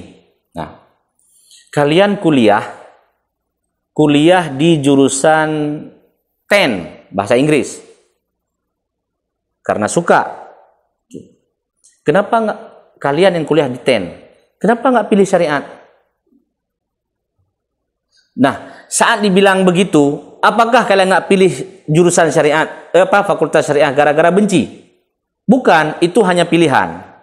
Artinya, kita memilih ini karena suka. Dan kalau saya suka dengan TEN, bukan berarti saya benci dengan syariat, kan begitu? Tapi itu ada apa namanya? Ketika saya tidak suka, saya bukan berarti membenci, tapi saya berada di titik normal. Begitu. Jadi apa tadi? Wara dan zuhud begitu. Baik. Zuhud menganggap sesuatu ini kayaknya nggak ada manfaat. Nggak ada manfaat itu di sini. Di tengah-tengah garis normal, nggak ada manfaat. Bermanfaat di sini, di atas, positif. Sedangkan mudarat itu negatif. Makanya zuhud di sini di tengah-tengah. Melihat sesuatu nggak ada manfaat di akhirat, maka dia tinggalkan. Sedangkan wara, dia lebih ke sini. Lebih ke negatifnya. Artinya, saya takut ini membawa mudarat bagi saya di akhirat. Begitu. Saya nggak tahu ini ilustrasinya dapat atau enggak nih. Artinya, zuhud itu pada garis normal. Kalau ini nggak bermanfaat bagi saya di akhirat, udahlah saya tinggalkan aja.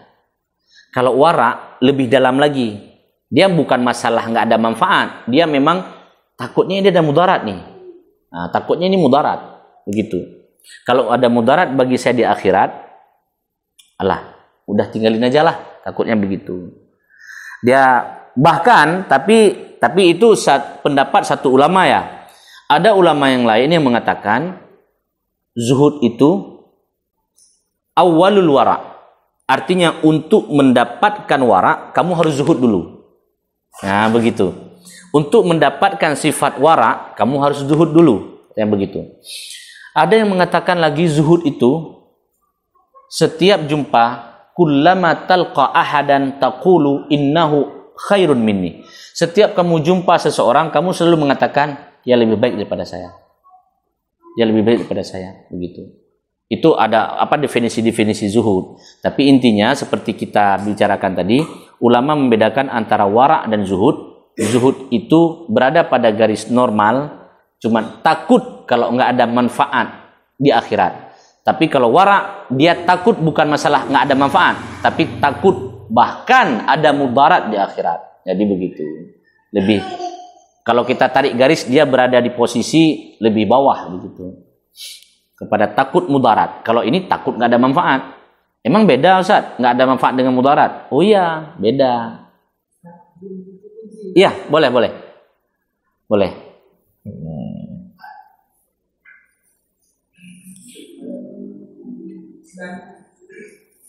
Ya. Jadi, saya kan dalam hal berbagi ya. Kadang-kadang saya tidak bapak jalan, saya dapat tengok kan.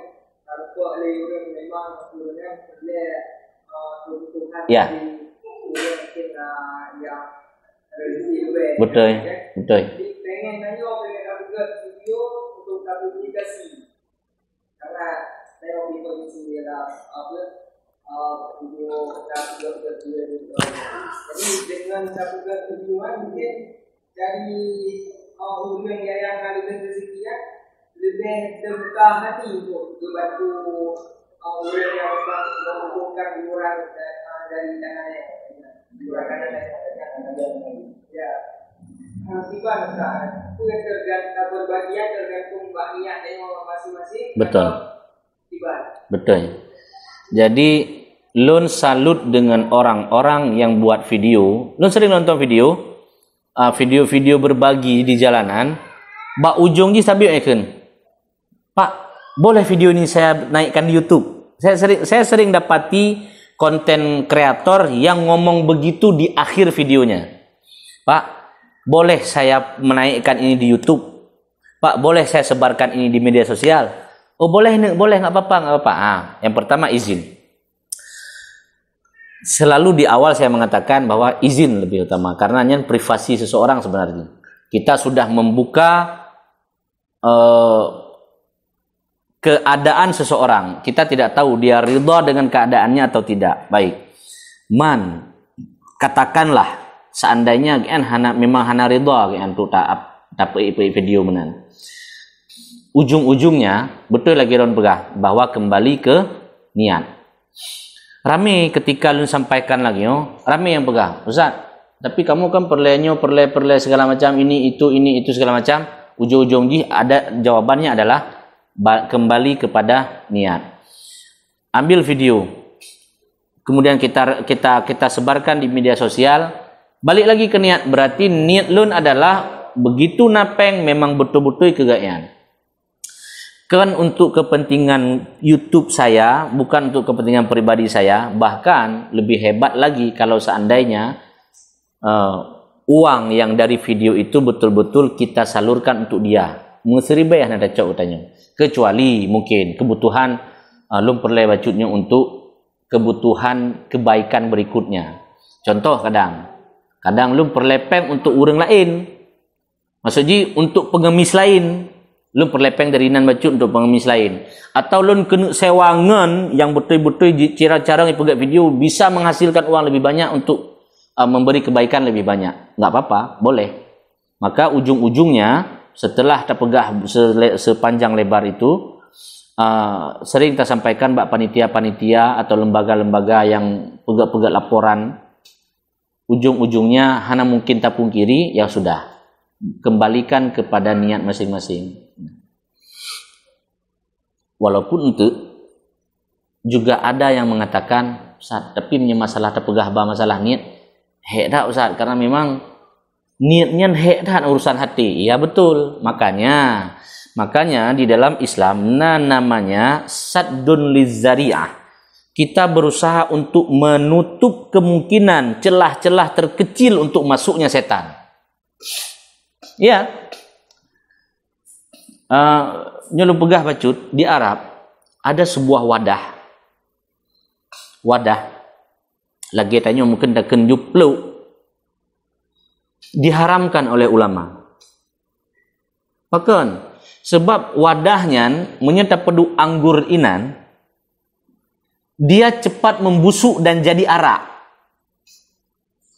Manpakan ngepaharumnya? Ya. Saddun lizzari'ah, untuk menutup celah terkecil terjadinya arak, sehingga ini nggak boleh pakai. Kenapa kan? Wate ada pedu anggur, awang Arab kan galak tak pedu anggur. Ibu anggur cukup jajah iblo irmo ipedu enan besip ke 2 euro sampai 5 euro. Begitu ipedu enan kadang si euro langsung je ke arak. Mencair tijoh ia je ke arak. Sehingga diharamkan. Kenapa diharamkan? Kan dia nggak ada masalah apa. Bukan diharamkan dari zatnya, tapi diharamkan karena saddun lizzari'ah, untuk menutup pintu terjadi hal-hal yang tidak diinginkan. Maka Haji balik lagi ke tadi. Ada yang mengatakan, "Man Ustaz masalah hati." Iya, makanya kita usahakan jangan posting walaupun nanti ujung-ujungnya, tapi kan Ustaz lu niat lu syiar. Maaf sebesar-besarnya. Karena memang jino rata-rata imam khatib lun cukup lun kalian bak WhatsApp, bak Facebook, setiap na jadwal imam sampai posting oleh si imam itu sendiri. Pertanyaannya, untuk apa? Maaf, saya punya kenalan, dia memang khatib terkenal, cukup jai jadwal ceramah. Tapi setiap ada jadwal ceramah, gepeduk bawa WhatsApp di media sosial, nggak itu pelegok mentu. Untuk apa? Pertanyaannya adalah untuk apa? Apakah untuk dikenal, untuk dianggap bahwa kita orang hebat, orang penting? Na'udzubillah min dzalik. Tapi orang tua kita dari zaman dulu, saya teringat kali petuah-petuah orang tua, bukan orang tua pribadi malah, orang maksudnya urun-urun tuha di kampung, sampai kepegah. Beka postingnya, beka pegah-pegah Pak Gob, sabi-sabi gepe ingat. Bek posting tentang amalan kebaikan lu. Maksudnya ketika saya punya jadwal untuk khatib, udah nggak perlu diposting, walaupun panitia kirim Pak Nayo. Ustaz, nyempat lagi pekan lagi bentuk brosur flyer ke pun lagi kan. Pak Ustaz nyempat nak untuk jadwal roh Jumatnya Ustaz. Tidak pernah kita posting karena memang petuah orang tua seperti itu. Lagian mesti belum posting. Apa sih? Apa kita mau minta jadwal lebih banyak di masjid-masjid yang lain? Makanya, tapi Ustaz kan untuk syiar, yang kemenan, yang Ustaz, lun posting bacaan Al-Quran lun di Facebook, sering tak Ustaz lun posting, tapi niat lun untuk syiar, yakin syiar. Berapa persen syiar? Menyata cek, paling syiar 2-5%. Selainnya adalah ria, ujub, takabur, sum'ah. Sum'ah itu adalah galak di pujo-pujo legok. Galak ada dengan pujo-pujo legok. Itu sum'ah. Nggak pujo-pujo legok. Maka sudah sampaikannya karena memang walaupun ujung-ujungnya masalah hati, tapi masalah hati ini bukan masalah sepele. Masalah niat kan? Kan masalah sepele. Cukup hebat jaga hati. Makanya dalam Islam ada saddun lidzari'ah, menutup celah-celah kecil, mengharamkan sesuatu gara-gara menutup celah kecil. Kalau bisa tutup celah agar tidak masuk setan, tutup dari awal. Masalah hati kan mbak ujung menuan. Lagi cerita, siapa yang melihat kemungkaran maka dia harus merubahnya dengan tangan. Kalau tidak maka dia harus merubah dengan lisan. Kalau tidak, paling ujung-ujungnya, terakhirnya, robahlah dengan hati. Yang paling lemah. Maka kalau kita melakukan kebaikan, ujung-ujungnya untuk kembali ke hati, ya berarti ke paling ujung. Kalau bisa dari awal dicegah, baik itu mengsetan, cegah dari awal. Kalau bisa, tapi memang hana mampu, memang harus kita buat postingan-postingan seperti itu, baik itu ta'awuz, berlindung kepada Allah agar postingan itu bermanfaat, kemudian donasi itu yang bermanfaat dan tidak timbul rasa ujub, takabur, ria dan sum'ah. Menang-menang ujungnya. Tapi ingat itu ujungnya. Kalau bisa dari awal tutup pintu, jangan ada celah setan masuk dari awal. Maka celah pertama apa? Posting foto. Masjid dari phone baik tabah foto, hanya pasti setan tidak bisa masuk karena hana bukti. Tapi menyana bukti, nasid model hana usat lung kubah mentang mbak HP. Isah legend suatu saat ka posting siga, ka posting. Kita kubah mbak HP, betul. Lun sempat kenang tegur li Allah Subhanahu wa taala. Ini terakhir ya, kapo 10 lewat baju. Lun merasa sempat kena tegur sama Allah Subhanahu wa taala waktu lun jak haji jamun. Kebetulan lun kuliah di daerah di Oman. Jadi kan to dengan Arab. Artinya tanya menyekamo hajinya ngembus, bus jak berangkat haji. Saat berangkat haji, apa yang dirasakan oleh orang Aceh? Orang tanyalah, ketika berangkat haji pun yang gerasa. Oh, bahagia luar biasa. Dan tabiat tanya dia lebih selfie dengan doa. Iya. Sini kalian mbak YouTube Syekh Sulaiman Ar-Rawahili menyahna salah lun nangian. pernah mengatakan bahwa jamaah Indonesia ini jamaah yang alay, jamaah yang aneh bahayanya. Ketika di depan Ka'bah mereka sibuk dengan selfie, bukan sibuk dengan berdoa. Disebarkan di media sosial, kemudian ya pegah bawa lu kalau jak umrah, kalau jak haji dan sebagainya. Itu syekh dari Saudi sendiri yang mengatakan di YouTube tersebar heboh pada masanya. Hana tinggal lupa ke 1 tahun yang lalu, tahun 6 bulan yang lalu, pokoknya sempat heboh bahwa syekh dari Saudi yang salah lu namanya Sulaiman Ar-Rawahili mengatakan bahwa jemaah Indonesianya jemaah alay, jemaah yang aneh, gabuk ngempu selfie daripada berdoa. Baik. Nyo arah haji ho beno. Apa yang dulu sampaikan? Oh ya, subhanallah. Baik. Allah sempat getegur lun karena watenyan memang tanyo karena merasa bangga, merasa bahagia, hana mandum urang dari Aceh JI Haji. Bahkan mahasiswa sendiri, apakah mereka di Mesir, apakah di Sudan, walaupun kaput tahun 6 tahun belum tentu mereka bisa naik haji. Karena haji najatah masing-masing. Atau untuk kadang nawate tapi hana peng. Ya kan? Sehingga lun abadikan momen-momen di Mekah, di Madinah, di depan Ka'bah, kita abadikan. Walaupun bak masanya Android baru masuk. Tahun 2011. Baru masuk Android. Jadi kamu foto-fotonya dengan HP-HP jadul, yang penting na bukti. Bahkan tak pakai kamera digital, kamera jamunan, yang pakai memori kamera peta, yang kameranya tak pakai untuk foto-foto di depan Ka'bah atau di Masjid Nabawi. Waktu truk belum balik dari Saudi, dari haji ke Oman balik untuk lanjut kuliah karena pre-siat orang yang haji, abian balik untuk kuliah, mandum foto gada sampai ngobrolnya mesti krek nak tinggal fotonya. Mungkin bak watenya lun na kesalahan sehingga getugur oleh Allah Subhanahu Wa Taala gepegadah mandum. Yang pertama, yang kedua, balik ke sifat yang pertama kita pegah benar, kita harus berhusnudzan kepada Allah, berprasangka baik, berarti Allah sayang gelun. Bahkan menyena biasa haji, sifat urang tanyo. Menyena mesti lu kalau haji. Foto masih ada. Bak musim haji, urang haji dan akan upload fotonya. Bahkan pasti nanti caption di bawah rindu Baitullah. Kena pegah bahawa lu kalau haji dan lu rindu kena kata. Atau merindukan masa-masa indah dulu di depan Ka'bah. Yang kan kebiasaan. Makanya fenomenanya biasa lu kalau karena apa ke contoh. Nangan ikut PNS. Lewat PNS. Bak tahun 2000 kurumlah. Bak 2020 musim tengah gabuk-gabuk tak buka PNS. Kawan-kawan yang sudah lulus PNS dan masih punya foto bukti bahwa dia sudah lulus PNS, ya upload foto. Merindukan masa-masa dulu. Dulu saya pernah juga. Dulu saya pokoknya menan-menan lah bahwa kena pegah bagob bahwa dia pernah ikut PNS, pernah berjuang dan sudah lulus sekarang. Iya. Makanya mungkin gepegadah foto mandum dari kamera, dari iPad, dari HP, dari bak tamita bak Google Drive pun hana li, hana mohole pokoknya. Bak Facebook tamita hana li. Pokoknya mesti on hana tinggal foto lu ngotai haji. Bahkan lu yakin bahwa Allah sayang gelun, bahwa Allah tidak ingin saya menyia-nyiakan amalan pahala gara-gara lihat posting-posting. Karena dia gatai biasa haji. Latah hotel gop haji, dia foto upload foto haji untuk tak pegang macam bagop, lu ana lu lu kalir. Nah, menan. Itu makna tersirat. Jadi Allah gepegadah hatanya, Allah sayang pada hatanya.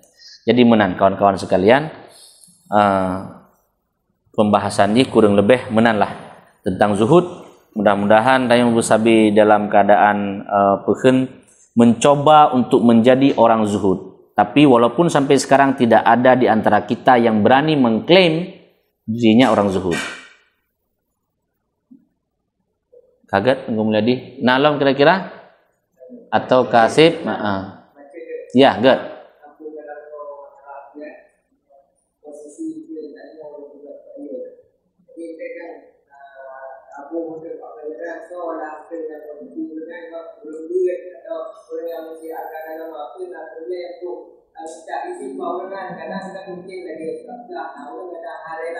Oh ya. Iya. Iya. Karena memang ketika awak drone laki foto, Ustaz, boleh minta foto untuk kita buat flyer. Menyege kirim berarti kena izin. Lun sempat cekcok dengan panitia masjid.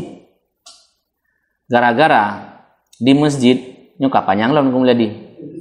Jadi di masjid, ditanya ngeli tengkunya, Ustaz, kamu bu khatibnya sonan ron, Raidi Rizki Ansari lho. Ustaz nan lengkap, kan lengkapnya nan lun, Raidi Rizki Ansari. Ana Ustaz gelar, kan? Gelar ron Ustaz. Meno tengku. Nan tok je ni hana gelar.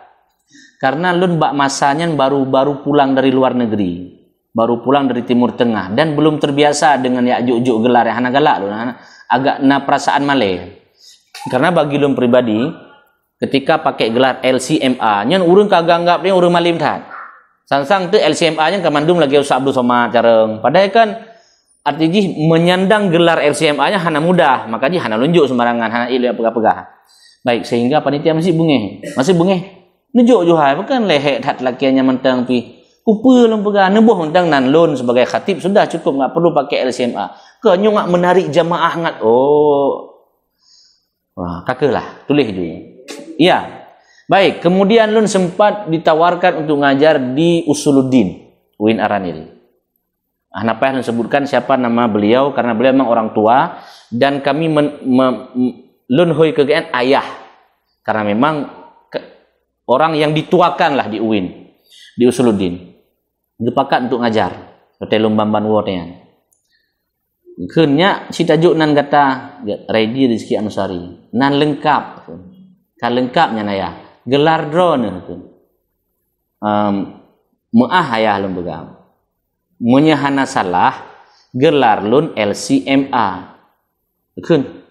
Pakai menan ka jawab. Pakai menang ka jawab. Lain kali baik menan. Sehingga lun jelaskan, ayah, maaf lun tulis put bawah halaman dengan SMS karena kan urun Tuhan atau pakai WA waktu masanya. Tahun 2012 lah, 2011 mana. Okey. Lun pegang ayah, maaf. Yang pertama, belum ada satu orang pun alumni Oman di Indonesia dan di Aceh kecuali saya. Belum ada gelar resmi. Mesir alumni Mesir mandum LC, Tunisia LC, Madinah bukan LC, BCL. Ino daerah leh lorong Saboh tu. Awai nak tinggal Ustaz Mulyadi. Tadi. Ustaz Mulyadi BCL kayaknya. Alumni Madinah. Kamu alumni Oman BCL juga katanya. Dan golong pernah anak alumni Oman sebelumnya sehingga hana tupa kamu gelar kamu pe. Mesir karena alumni Mesir sebelumnya LC berarti tanya otomatis LC juga. Nyo golongna alumni Oman sebelumnya kamu pertama sehingga kami tidak tahu gelar kami apa. Hana yang juk lom gelar kamu. Tapi satu kali kamu sehingga hanan tupa ya pokoknya munyi hana salah ipegah lewatnya kamu LC. Ya enggak perlu.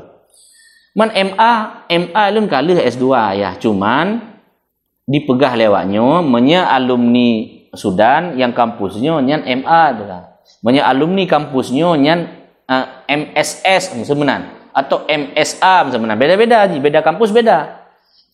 Sehingga bengeh sampai nguranyo hana gehilih.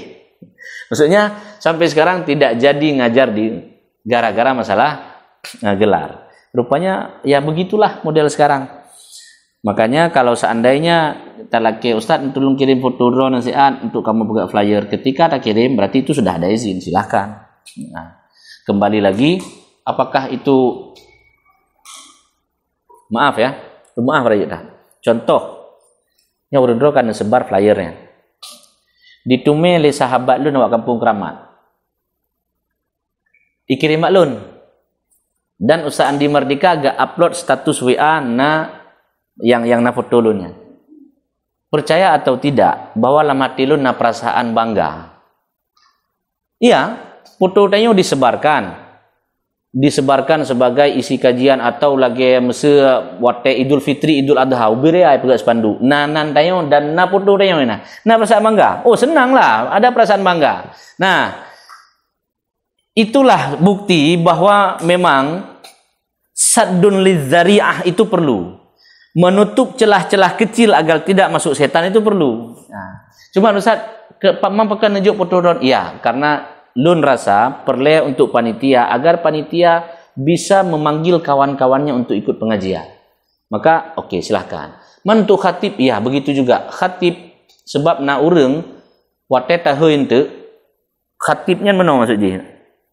Na urang wate jak Jumat minta bak serambi. Lun kena jak Jumat unesu dah. So khatib inan, uci fulan. Umabeklah. Tapi lun idih mentang, lun galak ketengku je. Sebenarnya. Jadi perlu juga, ya perlu untuk kebutuhan jamaah. Tapi intinya, walaupun perlu untuk kebutuhan jamaah, untuk kebutuhan pengajian, dalam hati kamu, orang yang ditipek-tipek fotonya, na perasaan bangga, na perasaan senang, na perasaan bahwa tanyo dipercayai oleh masyarakat. Nah, itulah yang dari benar tersebut, tutup pintu kecil, tutup pintu sebekna celah sekecil apapun untuk masuk setan. Nah, menang. Itu dalam bahasa hukum usul fiqh disebut saddun lidzari'ah, menutup pintu celah kecil agar setan tidak masuk dengan berbagai cara. Nah, benar. Jadi nyana urang yang hanggetem juk sebagai foto kan, mungkin niat baiknya ke situ. Ya, untuk menutup pintu. Sampai menyekal gejuk berarti otomatis nyan karena izin dan boleh disebarkan. Anak pupu. Baik. Nah, alam kira-kira poh sipluh lewat lehepluh pah. Nah, nya luwo gede. Luwo gede si tengah jam kapo sebelah. Nah. Baik. Jika cukup sekian, tidak ada lagi pertanyaan, maka kita tutup. Dan yang terakhir adalah munya urun-urun mulai merasa bangga, mulai merasa terpuji, mulai merasa dipakai oleh masyarakat, dan karena timbul rasa-rasa ujub, bangga, ujub, ada perasaan, pokoknya perasaan lebih lah, karena kita sering dipuji, dipakai, dan dipercaya oleh masyarakat, membaca doa belele, Allahumma ja'alni khairan mimma yadhunnun. Itu jadi minta bak Google, Allahumma ja'alni khairan mimma yadhunnun, wala tu'akhizni bima yaqulun waghfirli ma la ya'lamun. Ya Allah, jadikan saya lebih baik daripada apa yang mereka kira, dan jangan tetapkan dosa kepada saya karena mereka sudah puji-puji saya, dan jadikan waghfirli ma la ya'lamun, dan ampuni dosaku karena mereka tidak tahu aib-aibku. Mesti lagi urun-urun yang puja-puja ulun, maka lu harus baca doanya, karena urun-urun kan puja-puja ulun melebihi dari diri saya sendiri. Yang pertama, yang kedua, na aib-aib yang urun-urun hanya nutupi aib lun. Tapi Allah tup, Allah pelumah yang gak-gak, sehingga urun-urun senang ke lun kadang menang.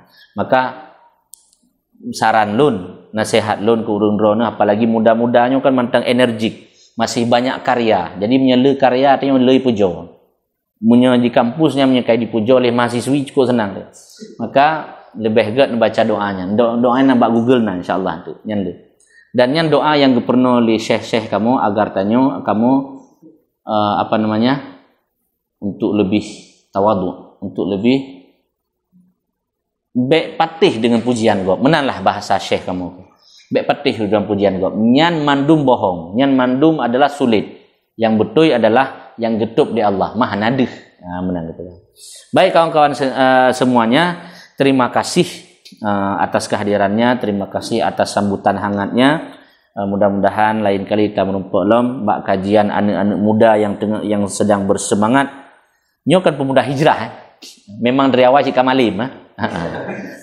Karena itu hijrah, punya hijrah berarti kan, maksudnya punya hijrah berarti lu tak pembahasan. Nah, benar. Tapi nyo kan berhijrah. Terlihat dari materi yang diminta. Ustaz, kamu usulnya wajib pematri jid. Tinggal lun. Oh, menyematrinya laki berarti nya uru-uru malim tinggal lun. Baik, nah kawan-kawan terima kasih. Kita tutup dengan doa kafaratul majlis. Subhanakallahumma wa bihamdika asyhadu an la ilaha illa anta nastaghfiruka wa natubu ilaik.